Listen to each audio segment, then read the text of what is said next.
So, tama-tama, no, engineer, dahil sa ngayon, gaya ng binanggit mo, no, dito sa Pilipinas ngayon ay talagang merong attitude na, bahala na tayo, bahala na sa bukas.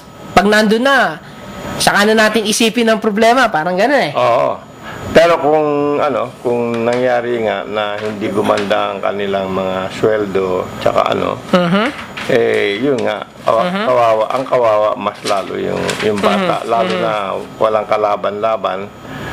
Ilang taon lang siya, nandun na siya sa kalye, naglilimos. Tapos yun nga, itong dineclare na wag exploitin. Pero ano magagawa nila kung gutom sila? Andun nga yung tukso na maging prostitute sila. O kaya ma-exploit sila ng mga ibang tao dahil sa kailangan nila kumain. Siyempre gagamitin ng mga iba yun na pampain para ma-exploit sila sexually and iba pang kung ano pang paraan ang gusto nila. So, kung titignan mo ngayon, engineer, gaya ng ipinalo, kung ang attitude na yan ay talagang may adapt ng mga Pilipino, lalo na yung mga future generation, o yung mga tayo ngayon, kung subukan nating may adapt na ngayon, so ibig sabihin, mas higit pa yan sa prevention, di ba? Oo, mas maganda yun na kaysa sa prevention. Okay, bago tayo magtuloy, pasukin muna natin ang ating suki. Okay, si Freddy Santos. Ka-Freddy, magandang gabi sa'yo. Good evening, Ka-Freddy. Magandang gabi, Kasalde, saka si Engineer. Yes. Good evening. 1 minute lang po. Sige. Alam po ninyo, naalala ko na naman tuloy itong Bataan Nuclear Power Plant natin. Kasi pinag-uusapan natin itong natin ay bansa tungkol sa improvement. Alam po ninyo kung hindi na sinira yung Bataan Nuclear Power Plant na yan, siguro dyan tayo umasinsaw. Bakit kanyo? Kasi kung makapagpatayo sana ng gobyerno natin ng ilang kahit 4 lang sana na ganon, mga nuclear power plant, wala nang problema sa atin ng kuryente. Murang-mura pati. Mura-mura pa. Alam nyo kasi pag mura ang kuryente, lahat ng gamit, maraming gamit kasi ang kuryente. Pagputo, lahat na. Pati mga magsasaka, hindi nilang kumabit doon sa may nila, sa may bukirin nila. Sasaksak mo lang yung generator doon sa tama. Sa kuryente, andar na yan. Kaya, alam po, tignan ninyo, Engineer Casalday, yung mga asinsado na bansa, puro nuclear power plant ang ginagamit nila. Di ba kayo nakakahalata? Tama. Nahalata po. Alam po namin, in fact, ilan yung bagong ginagawa ngayon na nuclear plant sa iba-ibang bansa na maasenso. Kaya nga nasabi mo, yung mga gumagamit ng nuclear power, maasenso sila. Opo, tignan na lang Taiwan. Westinghouse din ang gumawa niyan. Westinghouse din ang gumawa dito sa atin, yung sa Bataan. Mas malindol pa sa Taiwan kasi sa atin, Kasaldi. Kaya malimit ang lindol yan, kaya lang mahihina. Tingnan nyo, may nangyari na bang mga nuclear plant nila dyan? Ilang taon na yan. Tama. Kaya napolitiko lang yung nuclear project ni Marcos palagi nilang sinisiraan. Opo, napolitiko lang yan. Nag-overreact nga po yung Korea administration dahil sa nabalitaan nilang kickback doon sa project na yun. Nag-overreact naman sila. Dapat ang hinabol nila, yung kickback ang hinabol nila, hindi nila pinara yung yung nuclear plant. Opo. Isa na lang. Alam nyo, isa pa, sa galit ni Cory Aquino nung kay Marcos, lahat ng, kung maaari, lahat ng itinayong project ni Marcos, yung mga programmer, talagang sinisira niya Kante, sa galit niya. Hindi niya naalala yung taong bayan na pwedeng makinabang dyan. Kaya hindi po masinso ang bansa natin. Hanggang ngayon, ganti-gantihan pa rin. Kaya wala tayong asenso. Yan lang po, thank you. Okay, thank you very much, thank Mr. Freddy Santos.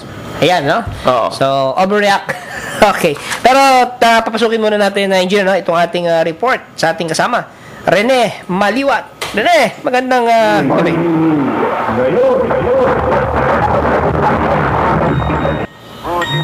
Good evening, Saldi at Yes. Mayor. Opo, good evening. Ang Department of Justice na wala silang magagawa para pabalikin sa bansa si Senador Pampilo Lacson upang humarap sa kaso sa husgado.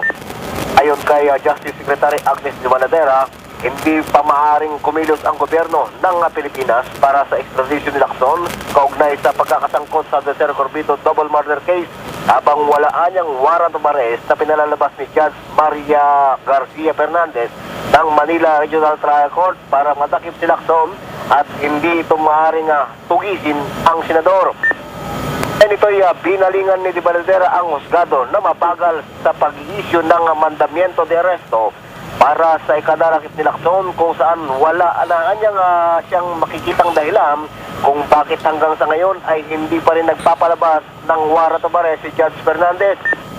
Kung lumabas man anya ang warrant of arrest, kailangan pang matiyak kung saang bansa nagtatago ngayon si Lacson. Ngunit kung nasa bansang Australia anya ang senador, ay wala na mga magiging balakid o pagpapauwi kaya Lacson dahil may umiiral naman tayong extradition treaty sa pagitan ng Pilipinas at Australia.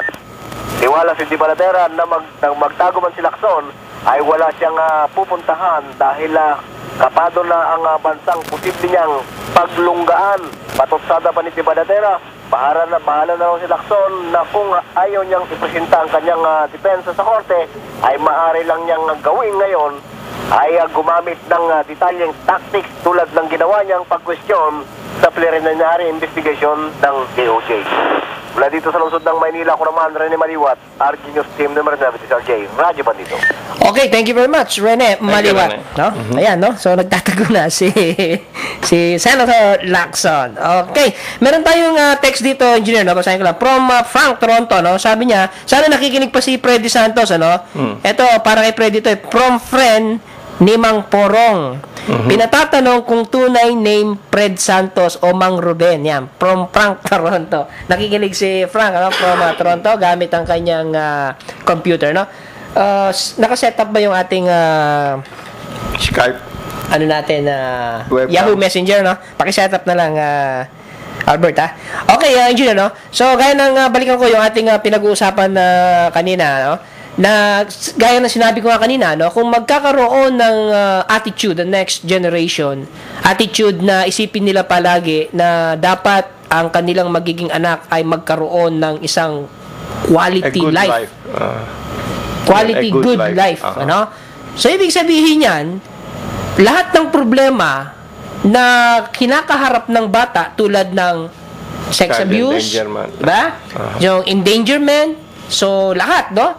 Yung hindi nakakapag-aral, di ba? Hindi malnutrition, di ba? Yeah. So, lahat ng bagay na yan, sigurado mawawala. Oo, nawala na kasi yung parents mismo ang nakatansya na kung paano ang magiging kabuhayan ng magiging anak nila. So, sa tingin ng Filipino-Americans for a Better Future, paano may instill sa utak ng Pilipino ang attitude na ito for the next generation? Kailangan dyan kasi maaga pa na indoctrinate na sila sa eskwelahan. Tapos malaking tulong din yung kagaya nga nung sinabi ni Abraham Lincoln na let it be taught in schools, pati yung mga gumagawa ng mga nobela, gumagawa ng mga istorya sa movie, tsaka yung mga ibang kuwan sa media. Parang maging, sabi nga political religion ang magandang kabuhayan. Kung yun maging ano natin sa next generation, yung political religion nila ang magandang kabuhayan, then sila mismo hindi na lang basta mag-anak na kagaya ng ginagawa ng ngayon na bahala na system.